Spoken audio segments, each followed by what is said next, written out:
Salut à tous, j'espère que vous allez bien. Aujourd'hui, on se retrouve pour parler de la peinture qui est juste ici et on va parler de l'exercice du spin painting. C'est quelque chose que j'ai déjà pratiqué, vous avez sûrement déjà entendu parler, c'est un petit peu faire une performance artistique de peindre une peinture très rapidement. C'est un exercice de peinture qui est intéressant mais qui est un peu compliqué de voir quand est-ce qu'il faut s'en servir. Donc on va discuter aujourd'hui de savoir quand est-ce qu'il faut se servir de cet exercice-là. Est-ce que c'est vraiment un bon exercice pour apprendre à peindre? Vous voyez sur la peinture qui est juste derrière ici que j'ai fait en 20 minutes, on a quelque chose qui est assez simplifié. Donc il faut vraiment bien choisir stratégiquement ce qu'on va faire pendant le temps qui nous est imparti pour faire la peinture. Donc voilà, on va discuter un petit peu de toutes ces choses-là, de minimaliser un peu sa peinture et de voir si c'est un bon exercice de peinture à réaliser pour apprendre la peinture à l'huile. Je voulais d'ailleurs remercier toutes les personnes qui avaient répondu à mon sondage il y a une semaine pour savoir si les formations longues vous intéressaient sur un sujet très spécifique. Donc voilà, merci beaucoup à toutes les personnes qui ont répondu au sondage. Et du coup, il y a à peu près 40% des personnes qui ont répondu qu'ils étaient d'accord qu'ils étaient motivés pour faire une formation sur la compréhension des couleurs pour voir comment sublimer ces peintures en ayant vraiment une compréhension approfondie des couleurs, de leur interaction entre elles. Donc voilà, je vais pouvoir travailler sur cette formation, vous proposer un contenu qui sera un peu plus long, sans doute environ 1 heure de vidéo avec peut-être des supports en plus pour avoir des mémos techniques, pour avoir vraiment toutes les étapes dont je vais parler sur un petit fichier pour avoir vraiment toutes les étapes bien clés dans votre tête. Pour avoir le temps de préparer ça, comme ça demande pas mal de boulot, et puis même personnellement, j'ai pas mal de boulot en ce moment, je vais descendre un petit peu mon rythme de vidéo. Avant, j'en faisais 2 par semaine, le mardi et le vendredi. Je vais descendre à une vidéo, comme ça je vais pouvoir vous proposer un contenu un peu plus approfondi, et puis surtout, je vais essayer de travailler sur la formation pour la proposer rapidement, et puis après, si ça vous plaît, je pourrai en faire d'autres comme ça, des formations un peu plus longues, plus complètes sur un sujet très précis. Mais comme ça demande pas mal de travail pour bien étudier la question, voilà, ça prend un peu plus de temps et je vous propose moins de vidéos pendant la semaine pour vous proposer des vidéos longues de temps en temps.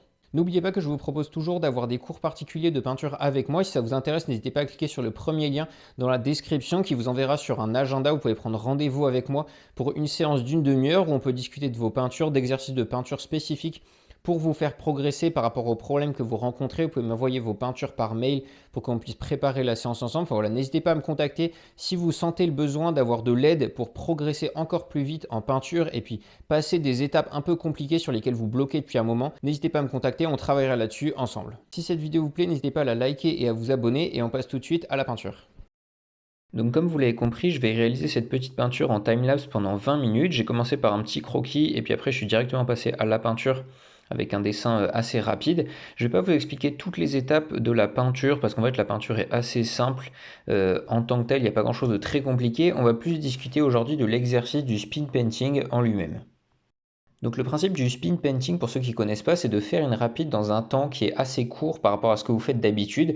Si vous avez l'habitude de faire des peintures en 1 heure, peut-être un bon spin painting, ça peut être de le faire en 10 minutes. Si à l'inverse, vous avez l'habitude de faire des peintures en 3-4 heures, en plusieurs couches ou de faire des trucs vraiment très longs, vous pouvez faire un spin painting soit un peu plus long pour vous parce qu'à votre habitude, vous faites des choses qui sont vraiment très longues. L'intérêt de cet exercice, c'est de vraiment raccourcir le temps que vous faites d'habitude. Vous obligez pas à faire 5, 10 ou 20 minutes si d'habitude vous faites des peintures avec plusieurs couches qui sont très longues. En fait, l'intérêt de faire une peinture assez rapide comme ça, c'est que quand on a un temps court, en fait, on n'a pas vraiment le temps de réfléchir à ce qu'on fait, de se poser des questions, de corriger, etc. Vous allez vraiment sortir le plus pur de votre peinture actuelle, c'est-à-dire ce que vous savez faire sans pouvoir corriger les choses au fur et à mesure, sans pouvoir cacher ce que vous avez fait comme erreur au début. Vous allez vraiment tout avoir sur votre peinture finale. Et du coup, c'est un exercice particulièrement intéressant, en fait, pour faire le point sur votre progression en peinture. Un peu comme une interro surprise quand on était à l'école, ce genre d'interrogation, soit vous avez 20, soit vous avez 0, parce que si vous connaissez votre cours, c'est facile et vous pouvez tout réciter, alors que si vous ne le connaissez pas très bien, vous ne pourrez rien faire parce que le temps est trop court. En peinture, c'est pareil, en fait, si vous prenez un sujet que vous connaissez bien, comme moi ici, je juste fais des champs et un ciel assez simple, du coup la peinture se déroule très bien, et puis j'ai pas fait trop d'erreurs, j'ai l'impression, alors qu'à l'inverse, si vous faites quelque chose que vous connaissez pas, ça va être beaucoup plus compliqué. C'est pour ça que le grand intérêt du speed painting, c'est que ça va vraiment vous donner un avis sur votre état de progression en peinture. C'est pour ça que je le conseille vraiment pas pour apprendre la peinture. En fait, quand vous êtes débutant, faire des peintures très rapides, ça n'a pas grand intérêt Parce que si vous ne savez pas peindre, bah, en fait, de toute façon, ce ne sera pas très beau, pas très réussi et vous ne pourrez pas l'améliorer, donc ça avancera pas à grand-chose. Alors qu'à l'inverse, quand vous avez quelques mois de pratique ou quelques années, et bien là, vous pouvez en faire de temps en temps, histoire de faire le point sur votre pratique artistique, que ce soit tester quelque chose que vous avez essayé de corriger dans votre pratique. Je ne sais pas, vous avez l'impression que vous ne savez pas peindre de coucher de soleil, bah vous êtes entraîné une de peinture de coucher de soleil, vous avez recopié une photo, recopié une peinture, vous avez regardé des vidéos, lu un livre, etc.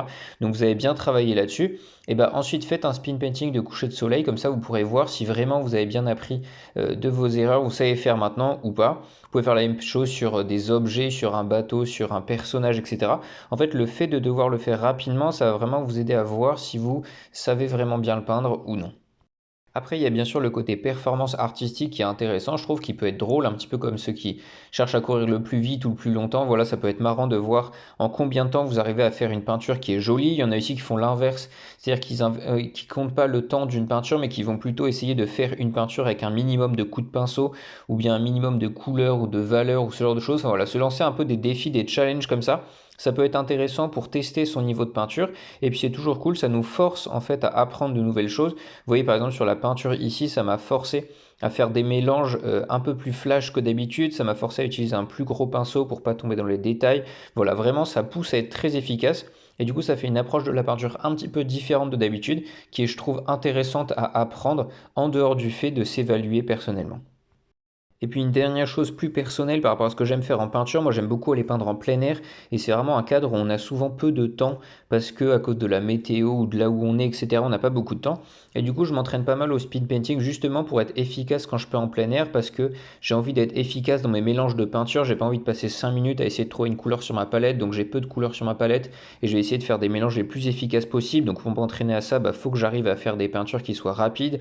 Pareil sur le dessin, sur la position des choses, sur l'observation et tout ça. J'essaie de faire des peintures les plus efficaces possibles parce que quand je suis en plein air, c'est ce que j'ai envie de faire. Après, quand je fais des peintures en atelier, souvent la première couche, j'utilise un peu les mêmes méthodes en étant plus long, peut-être sur le croquis, sur les détails, sur les nuances de peinture, etc. Et puis c'est aux couches suivantes où je vais pouvoir apporter plus de choses. Et voilà pour cette vidéo sur les spin painting. J'espère que ça vous a plu de voir dans quel cas c'est un exercice intéressant d'apprentissage et puis dans quel cas c'était pas forcément la meilleure façon pour apprendre, rester patient et apprendre petit à petit toutes les subtilités de la peinture à l'huile. Donc voilà, c'est un exercice que je fais de temps en temps parce que je trouve ça cool. Déjà pour faire des peintures rapides quand vous êtes en plein air ou quelque chose comme ça, mais aussi pour avoir des jalons de votre progression comme je vous l'ai expliqué. Mais c'est pas non plus quelque chose à faire tout le temps. Si vous faites que ça, je pense pas que ce soit le meilleur moyen de progresser efficacement. Comme je vous l'ai dit, je vais travailler sur la formation longue, sur la compréhension des couleurs pour sublimer vos peintures et puis je vous la proposerai sans doute dans quelques semaines une fois que j'aurai pu finaliser tout ça. En attendant, on passe à une vidéo par semaine pour que j'ai le temps de travailler là-dessus. Portez-vous bien, peignez bien et à la prochaine.